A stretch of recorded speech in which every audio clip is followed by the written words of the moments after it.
جی مفتی ہاں صاحب بھائی، السلام اوور علیکم. تھنکر. وعلیکم السلام.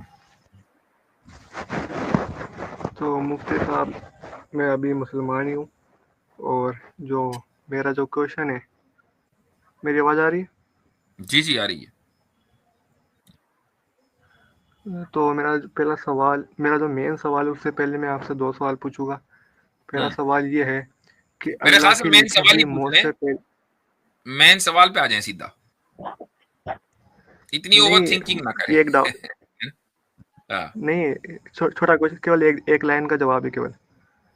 تو وہ پوچھ لو ایک بار کہ اللہ کی لکھی ہوئی موت سے پہلے انسان مر سکتا ہے؟ سیدھے سوال پر آئیں، سیدھے سوال پہ. یہ پہلا چھوٹا والے سوال پھر بڑے والے سوال، اس سے کوئی فائدہ نہیں ہے. ایکچوئل سوال کریں.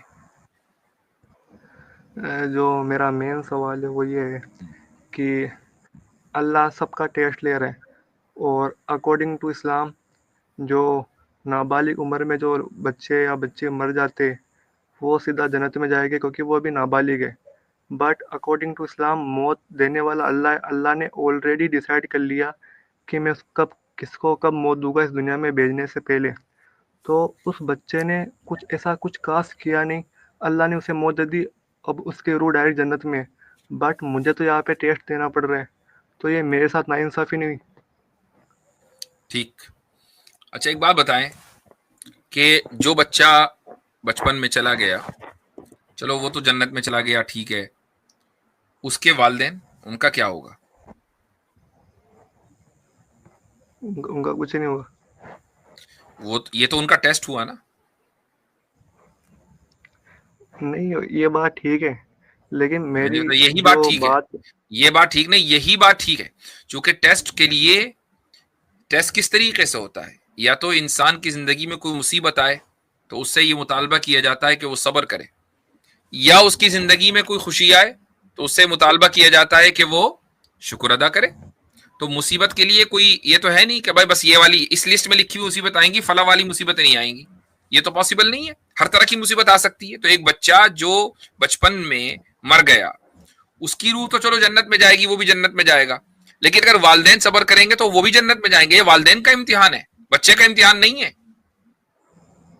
میرا سوال بھی تو یہی ہے نا، بچے کا امتحان کیوں نہیں لیا اللہ نے؟ مطلب میرا یہ مین ہے کہ اللہ نے اسے عمر کیوں نہیں دی بالغ ہونے کی، اور اس کا ٹیسٹ کیوں نہیں لیا؟ جیسے ہمارا اللہ ٹیسٹ لے رہا ہے ویسے اس کا ٹیسٹ کیوں نہیں لیا؟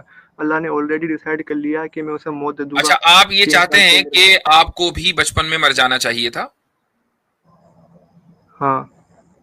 اوکے. تو یہ والا کنسیشن اور یہ خصوصیت آپ ہی کی کیوں ہے؟ ساری دنیا کو بچپن میں مر جانا چاہیے تھا، ہے نہیں؟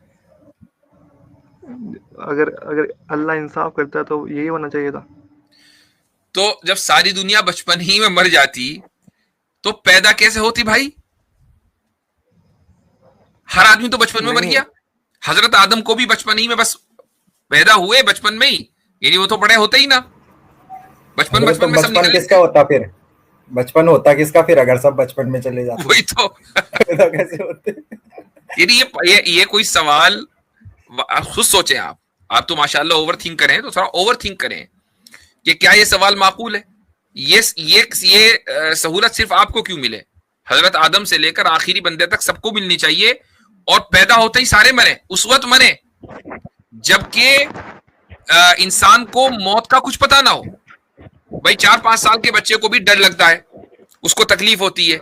لیکن جو بچہ ماں کے پیٹ میں مر جائے اس کو تکلیف ہوتی ہے نہیں، کسی کو کیا پتا. تو سب کو ماں کے پیٹ میں مرنا چاہیے. پھر ماں کہاں سے آئی؟ نہیں، میں سمجھ گیا، تو تھوڑا میں نے غلط بول دیا. لیکن پھر یہ بھی تو ہو گیا نا، پھر اللہ نے اسے ہی ڈائریکٹ جنت کیوں دی، ہمیں کیوں نہیں دی؟ اسی لیے کہ اللہ تعالی کسی کے ذریعے کسی دوسرے کا امتحان لیتا ہے. جو بچے اس دنیا میں بچپن میں چلے جاتے ہیں ان کے ساتھ ناانصافی اس وقت ہوتی اگر ان کو جہنم میں ڈال دیا جاتا. ان کو تو بھیجا جنت میں، اور ان کی موت کے ذریعے اللہ تعالیٰ نے بڑوں کا امتحان لیا. اس بچے کے بڑے بھائی بہن ہوں گے تو ان کا امتحان ہے، اس کے خاندان والوں کا، اس کے ماں باپ کا، سب کا امتحان ہے. جی مطلب صحیح بات ہے آپ کی. اور مطلب یہ ہے کہ مطلب اللہ نے یہ روح بنائی، تو مطلب ایک میری روح اور ایک اس بچے کی روح. اللہ نے اسے 3 سال کی عمر میں موت دے دی اور اللہ نے کہا کہ اس روح کا، میری روح کا ٹیسٹ لوں گا میں، پھر یہ جنت میں جائے گا.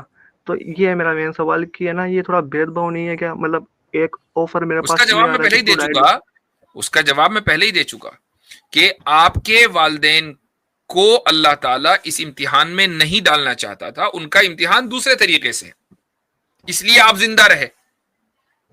جن کے بچے مر جاتے ہیں ان کا امتحان اس طریقے سے، اس لیے ان کے بچے مر جاتے ہیں. اگر آپ یہ کہیں کہ بھائی فلاں بچہ مر گیا، مجھے بھی جلدی جانا چاہیے تھا تاکہ میں سیدھا جنت میں جاتا، تو پھر یہ خصوصیت صرف آپ کو نہیں ہے، اس دنیا کے ہر آدمی کو ملنی چاہیے. ہاں مطلب والدین کا امتحان تو ہو گیا، یہ بات صحیح ہے، میں سمجھ گیا آپ کی بات اسٹارٹنگ میں، لیکن اس بچے کا تو امتحان نہیں ہوا نا، وہ ڈائریکٹ جنت میں کیسے چلا گیا؟ وہ تو غلط بات ہے نا. وہ امتحان کے لیے پیدا ہی نہیں کیا گیا تھا، وہ دوسرے کے امتحان کے لیے پیدا کیا گیا تھا. اب آپ یہ کہیں کہ میں کلاس روم میں ہوں، جس طریقے سے امتحان ہال میں میرا امتحان ہو رہا ہے، یہ جو امتحان کا پرچہ مجھے ملا ہے نا، اس کا بھی امتحان ہونا چاہیے. اور بھیا وہ تو امتحان کا پرچہ ہے، اس میں تو سوال لکھے ہوئے ہیں، اس کا امتحان کیوں ہوگا؟ جی ٹھیک ہے. اور میرا ایک سوال تھا کہ وہ میں نے پوچھا تھا نا آپ سے اسٹارٹنگ میں کہ اللہ کی لکھی ہوئی موت سے پہلے بھی انسان مر سکتا ہے کیا؟ اس کا کیا جواب ہے؟ اس کا جواب ہو گیا، اس کا جواب خود ہی ہو گیا، پاسبل نہیں ہے. مطلب یہ جو میں نے آپ سے یہ کوشچن پوچھا ہے نا، یہ سیم کوشچن میں نے نا علی رضا بھائی ہے نا، ایک سندھ علی رضا بھائی، اسلام اویکننگ، ان سے پوچھا تھا. انہوں نے کہا کہ ہے نا مطلب دنیاوی افراد کی وجہ سے اللہ کی لکھی ہوئی موت سے بھی پہلے بچے مرتے ہیں، لوگ مرتے ہیں، اس لیے مرڈر کرتا ہے تو اس کو سزا ملتی ہے. اس لیے مجھے آپ کی بات سے یہ یقین نہیں ہو رہا ہے کہ کوئی مسلمان یہ بات کہے گا، اس لیے میں اس کو ہاں یا نہ نہیں کر سکتا ہوں. مجھے مشکل لگتا ہے کہ ان کے بارے میں انہوں نے یہ بات کہی ہوگی. نہیں، یہ بات غلط ہے نا، لیکن اگر کسی نے بھی کہی ہو، اگر انہوں نے یا کسی نے، ویسے میں ایک بات بتا دوں کہ بعض معتزلہ کا یہی عقیدہ تھا. میں یہ نہیں کہہ رہا ہوں کہ یہ علی رضا خرم نے یہ بات کہی ہے، آئی ڈونٹ نو، میں ان کے بارے میں کوئی کامنٹ نہیں کر رہا ہوں، لیکن معتزلہ کا یہ عقیدہ تھا کہ اللہ تعالیٰ کی لکھی ہوئی موت سے پہلے موت آ جاتی ہے اگر اس انسان کا قتل وتل ہو جائے، اور اسی وجہ سے اس قاتل کو سزا ملتی ہے. تو یہ ایک تھیولوجیکل ایشو ہے، اس کو بہت پہلے اہل سنت والجماعت ریفیوٹ کر چکے ہیں، یہ عقیدہ غلط ہے. اور میرا ایک چھوٹا سوال اور تھا کہ مطلب دماغ میں آتا ہے کہ جیسے اگر آج میں کفر کے حالت میں مر جاؤں تو مجھے ہے نا قبر کا عذاب ہوگا قیامت تک، ہے نا؟ اور جو لوگ قیامت کے دن مریں گے کیا انہیں قبر کا عذاب ہوگا؟ جو لوگ قیامت کے دن مریں گے کیا انہیں قبر کا عذاب ہوگا؟ قبر کے عذاب سے بڑھ کر قیامت کا عذاب ہے بھائی، انہیں چھوٹے عذاب کی کیا ضرورت ہے؟ بڑا عذاب وہیں شروع ہو جائے گا اسی دن.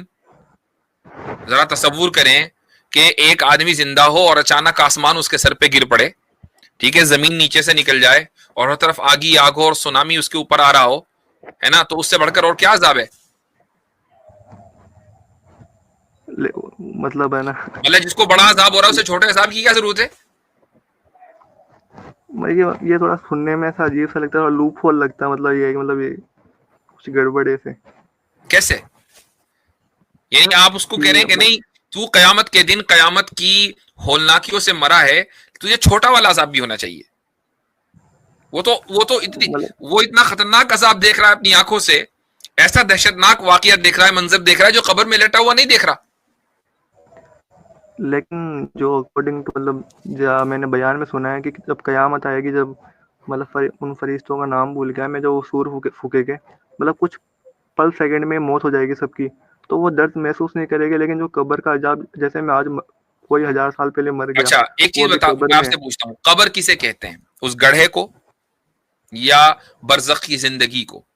جب ہم یہ کہتے ہیں نا قبر کا عذاب، تو اس گڑھے، قبر سے مراد وہ گڑھا نہیں ہوتا کہ جس میں انسان کو دفنایا جاتا ہے، اس سے مراد وہ زندگی ہوتی ہے، ٹیمپریری زندگی، جو دوبارہ زندہ کیے جانے سے پہلے کی ہے، اس کو برزخ کی زندگی بولتے ہیں.